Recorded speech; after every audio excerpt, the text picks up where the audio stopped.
waiting on the teleprompter, waiting on the teleprompter, waiting on the teleprompter. Maybe I'll just do some powder while I wait.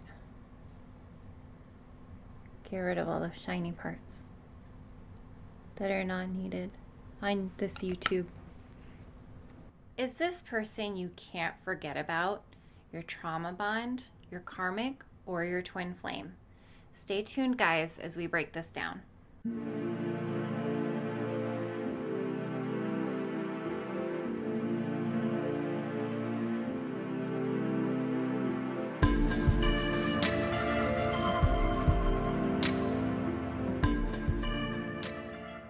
Hello, Divines. Welcome to my channel. My name is Alyssa. I'm your twin flame trauma coach and specialist. I want to get into something today that is wildly discussed on social media. Karmics versus trauma bonds, and both versus twin flames. If you've been studying twin flames, you already will know the difference in description of each one. Trauma bonds and karmics are said to be here to hurt you, in turn to show you the areas you should look out for in future relationships, the red flags. They generally show you that some people aren't kind at all, and in fact can be quite brutal to another human being that they are dating. They teach you the red flags, and because of that, you know what to look out for in the future. You eventually move on from these people. You forgive and pretty much forget about them. They were significant for a phase of your life, and that's about it. Twin flames, on the other hand, are a totally different story. This one person walks into your life and nothing will ever be the same again. You will never forget about them.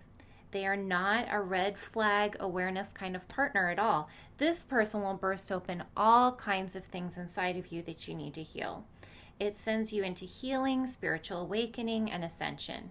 You can't get off this ride ever. In fact, this is a person that is someone who you will think of 10 times a day at minimum. They are you. They're a part of your soul, and they become just as important in your heart as anyone else on this planet, even if you aren't in a relationship together. For this video, I specifically want to focus on the various aspects of why a label doesn't matter here, and why it can actually be quite harmful if used the wrong way. Every coach I've ever seen besides myself love to separate these two into categories.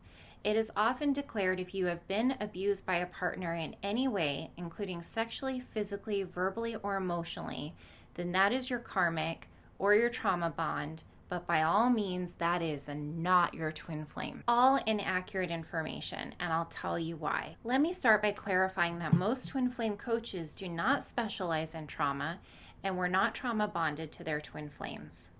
I indeed was. About 4 years ago, I started my intense trauma work.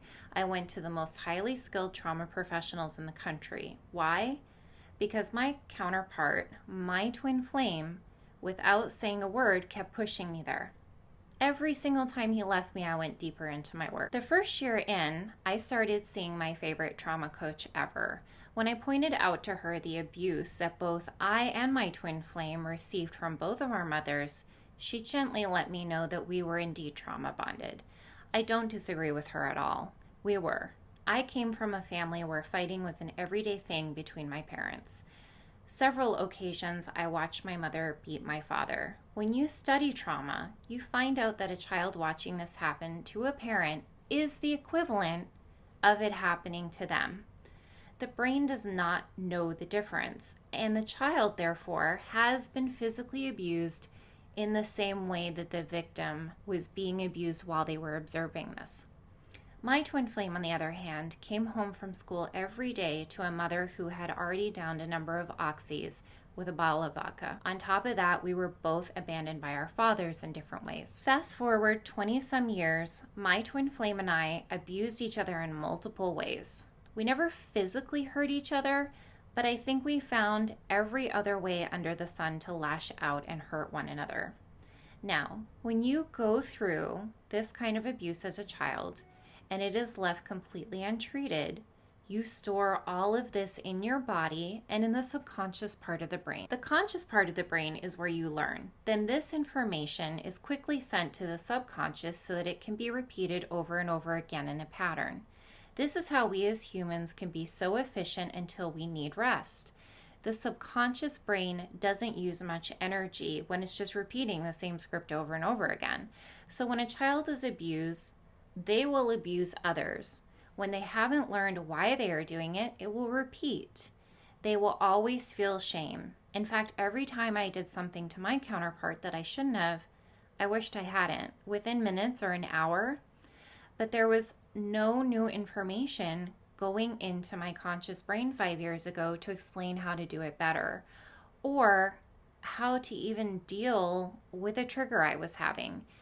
This doesn't make it okay, but it needs to be understood. And a disclaimer here that you do need to leave anyone that is violently hurting you. That is not a question, and I am not in any way with this video condoning violent behavior. When new information through workshops, therapy, intensives, or plant medicine is passed into the conscious, new neural pathways start to form. Look at it this way. If you're using a Keurig and you want hot water for tea, but you keep putting the coffee filter in the way of the water stream, you're going to keep getting coffee, not clean hot water.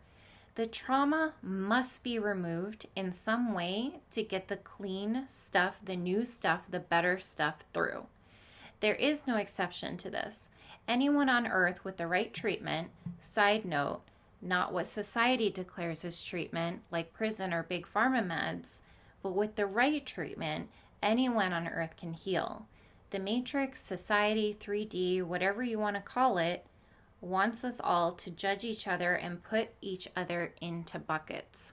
It wants us to outcast people, labeling them as BPD, bipolar, narcissistic, etc., when all it is nothing but complex PTSD, otherwise known as childhood trauma that has been unresolved. To say that none of these people can be twin flames is nothing but another way of judgment and believing into what society wants us to believe, separating us all again. Twin flames are special and would never act out of trauma. Wrong. My soul contract proves that. I spent $25,000 on intense therapy, EMDR, brain spotting, outpatient rehab intensives, and plant medicine. I blocked my twin, I changed my phone number, I did everything I could to move on. Did I need the healing? Yes, but was he nothing but a karmic? Definitely not. It all healed me. My trauma has no control over me anymore. But if you knew me before I started all of this, you would have put me in a bad bucket. So first, a trauma bond can be a twin flame. How do you find out if this person you feel trauma bonded to is your twin flame? You leave them. Never stay with someone who is harming you in any way, like I said. You face your shadows, you do the dirty work. You learn all the things I talk about in my new book, The Twin Flame Journey. I'll put the link below this video. Only time will tell if this is your counterpart. If you can't forget this person and you feel called to work out all of your bullshit, all the trauma stored within, if this person is the catalyst making you want to do this month after month, year after year, they might just be your twin flame. You will only get confirmation through 4 things: time, healing, solitude, and forming a connection with your spirit team. Only you and your spirit team know if this is your twin flame. There is not a single person on this planet that can say they are or they aren't. What do you believe? If you'd like me to talk more about specific kinds of trauma healing work, let me know in the comments and subscribe while you are there, and I'll post a video on that. I love you all. Thanks for watching.